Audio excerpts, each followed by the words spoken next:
ಅದರಲ್ಲೂ ಈ ರಾಜ್ಯದ ಉಪಮುಖ್ಯಮಂತ್ರಿಗಳಲ್ಲ, ಇವತ್ತು ರೀಲ್ಸ್ ಮಿನಿಸ್ಟರ್ ಅಂತ ಕರೀಲಿಕ್ಕೆ ಇಷ್ಟಪಡ್ತೇನೆ ಅವ್ರನ್ನ. ಯಾಕೆಂದ್ರೆ ಇವತ್ತು ಅವ್ರು ನಡ್ಕೊಂಡಿರ್ತಕ್ಕಂಥ ರೀತಿ ಇದೆಯಲ್ಲ, ನಿಜವಾಗ್ಲೂ ಕೂಡ ನಿನ್ನೆ ದಿನ ಬಂದು ಕಣ್ಣಲ್ಲಿ ನೀರು ಹಾಕ್ತಾರೆ. ಒಂದು ಪಾಯಿಂಟ್ ಹೇಳ್ತಾರೆ, ನಾನು ಭಾಳ ಸೂಕ್ಷ್ಮವಾಗಿ ಗಮನಿಸ್ತಾ ಇದ್ದೆ.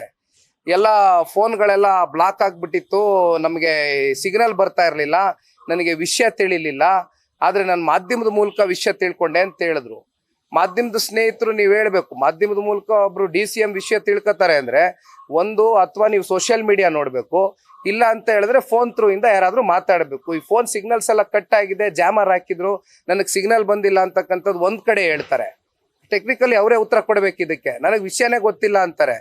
3:45 ಗಂಟೆ ಮಧ್ಯಾಹ್ನ ಮೊದಲನೇ ಸಾವಾಗಿದೆ ಅಂತಕ್ಕಂಥ ಅಧಿಕೃತವಾಗಿ ಅವ್ರಿಗೆ ವಿಚಾರ ತಿಳಿದ ಮೇಲೂ ಕೂಡ ಮತ್ತವರು ಮುಂದುವರಿಸಿ ಚಿನ್ನಸ್ವಾಮಿ ಸ್ಟೇಡಿಯಂಗೆ ಪ್ಲೇಯರ್ಸ್ನ ಕರ್ಕೊಂಡೋಗಿ ಅಲ್ಲಿ ನಿಂತ್ಕೊಂಡು ಆ ಕಪ್ನಿಟ್ಕೊಂಡು ಮುತ್ತು ಕೊಟ್ಕೊಂಡು ಇವೆಲ್ಲ ಮಾಡಿದ್ರಲ್ಲ, ಇದಕ್ಕೆ ಏನು ಉತ್ತರ ಕೊಡಬೇಕು? ಇದಕ್ಕೆ ಯಾರು ಉತ್ತರ ಕೊಡಬೇಕು? ಇವತ್ತು ಒಂದು ಮಾತನ್ನ ಹೇಳ್ತೇನೆ, ದಯವಿಟ್ಟು ಸಾಕಷ್ಟು ಜನ ನಿವೃತ್ತ ಪೊಲೀಸ್ ಅಧಿಕಾರಿಗಳು ಇದ್ರ ಬಗ್ಗೆ ಮಾತನಾಡಿದ್ದಾರೆ. ನಿನ್ನೆ ದಿನದಿಂದ ನಾನು ನೋಡ್ತಾ ಇದ್ದೇನೆ. ಇವತ್ತು ಈ ರೀತಿ IAS, KAS, IPS ಆಫೀಸರ್ನ ಮುಂದಿಟ್ಕೊಂಡು ಅವ್ರಿಗೆ ಬೇಕಾದಂಗೆ ಕಾರ್ಯಕ್ರಮಗಳು ತೀರ್ಮಾನಗಳು ತಗೊಂಡು ಕೊನೆಗೇನಾದ್ರು ಹೆಚ್ಚು ಕಮ್ಮಿ ಆದಂಥ ಸಂದರ್ಭದಲ್ಲಿ ಅವ್ರ ಮೇಲೆ ಇವತ್ತು ಗೂಬೆ ಕೂರಿಸ್ತಕ್ಕಂಥ ಕೆಲಸ ಆಗ್ತದೆ. ದಯಮಾಡಿ ಎಲ್ಲ ನಿಷ್ಠಾವಂತ ಅಧಿಕಾರಿಗಳಿಗೆ ಕೈ ಜೋಡಿಸಿ ಮನವಿ ಮಾಡ್ತೇನೆ, ಈಗಲಾರು ಎಚ್ಚೆತ್ಕೊಳ್ಳಿ. ಯಾಕೆಂದ್ರೆ ಸರ್ಕಾರ ನಿಮಗೆ ಕೊಟ್ಟಂತ ಡೈರೆಕ್ಷನ್ಸ್ನ ನೀವು ಚಾಚು ತಪ್ಪಿರ ನೀವು ಫಾಲೋ ಮಾಡ್ಬೋದು. ಬಟ್ ಅಲ್ಟಿಮೇಟ್ಲಿ ಈ ರೀತಿಯಾದಂಥ ಇಶ್ಯೂಸ್ ಬಂದಂಥ ಸಂದರ್ಭದಲ್ಲಿ ನಿಮ್ಮ ಮೇಲೆ ಗೂಬೆ ಕೂರಿಸ್ತಕ್ಕಂಥ ಕೆಲಸ ಮಾಡಿದಾಗ ಇವತ್ತು ಏನಾಗುತ್ತೆ ಅಂತಕ್ಕಂಥದಕ್ಕೆ ಇದೊಂದು ಸಣ್ಣ ಉದಾಹರಣೆ. ಆದರೆ ಇದು ಯಾರು ಕೂಡ ಮೆಚ್ಚತಕ್ಕಂಥ ಕೆಲಸ ಅಲ್ಲ.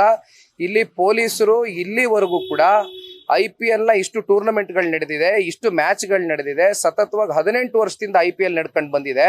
ಇಲ್ಲಿಯವರೆಗೂ ಒಂದು ಅಹಿತರ ಘಟನೆಗೆ ಇಲ್ಲಿವರೆಗೂ ಯಾವುದೇ ಅವರು ಆಸ್ಪದ ಕೊಟ್ಟಿಲ್ಲ. ಪೊಲೀಸವರು ಭಾಳ ಚೆನ್ನಾಗಿ ನಡೆಸ್ಕೊಂಡು ಹೋಗಿದ್ದಾರೆ. ಆದರೆ ಇಲ್ಲಿ ಈ ರೀತಿ ಘಟನೆ ಆಗಬೇಕು ಅಂತಕ್ಕಂಥದ್ದಾದ್ರೆ ಇದು ಸರ್ಕಾರದ ಒತ್ತಡಕ್ಕೆ ಮಣಿದು ಇವತ್ತು ಪೊಲೀಸರು ಮಾಡಬೇಕಾದಂಥ ಸಂದಿಗ್ಧ ಪರಿಸ್ಥಿತಿಗೆ ದುಡ್ದಂಥವ್ರು ಯಾರು? ಸರ್ಕಾರ ಅಲ್ವೇ? ಈ ರಾಜ್ಯದ ಮುಖ್ಯಮಂತ್ರಿ ಉತ್ತರ ಕೊಡ್ಬೇಕಲ್ವೇ? ಅದಕ್ಕೆ ನಾನು ಹೇಳಿದ ಕೈನಲ್ಲಿ ಟ್ವೀಟ್ ಇವತ್ತೇನು ಇಟ್ಕೊಂಡಿದ್ದೀನಿ, ಇವತ್ತು ಈ ರಾಜ್ಯದ ಮುಖ್ಯಮಂತ್ರಿಗಳು ಕರೆದಿರ್ತಕ್ಕಂಥದ್ದು, ಅವ್ರು ಇನ್ವಿಟೇಷನ್ ಕೊಟ್ಟಿರ್ತಕ್ಕಂಥದ್ದು ರಾಜ್ಯದ ಜನತೆಗೆ ಬನ್ನಿ ಅಂತ. ವೆರಿ ರಿಡಿಕ್ಯುಲಸ್ ಇದು. ಸರ್, ಈಗ CM, DCM, ಹೋಮ್ ಮಿನಿಸ್ಟರ್ ಎಲ್ಲರೂ ಕೂಡ ಬಚಾವ್ ಕಮಿಷನರ್ನ ಸೇರಿದಂತೆ ಅಮಾನತ್ ಮಾಡಿದ್ದಾರೆ. ಸೊ ಅನುಮತಿ ಇಲ್ಲದೆ ಅವರು ರೋಡ್ ಶೋ ಮಾಡಿದ್ರು, ರೀಲ್ಸ್ ಗಳನ್ನ ಮಾಡಿದ್ರು, ಅವ್ರು ಯಾರು ರಾಜೀನಾಮೆ ಕೊಡ್ತಿಲ್ಲ. ಬಟ್ ಇದರೆಲ್ಲ ಆರೋಪವನ್ನು ಇವ್ರ ಮೇಲೆ ಹಾಕ್ತಿದ್ದಾರೆ. ಅಲ್ಲ, ಈಗ ಏನಾಗಿದೆ, ಇಲ್ಲಿ ರಾಜೀನಾಮೆ ತಗೊಳ್ತಕ್ಕಂಥದ್ದು ಪಡಿತಕ್ಕಂಥ ಕೆಲಸ ಆಗ್ಬೇಕು ಅಂದ್ರೆ ಮೊದಲು ರಾಜೀನಾಮೆ ಕೊಡ್ಬೇಕಾಗಿರ್ತಕ್ಕಂಥದ್ದು ಇಬ್ಬರೇ ವ್ಯಕ್ತಿ.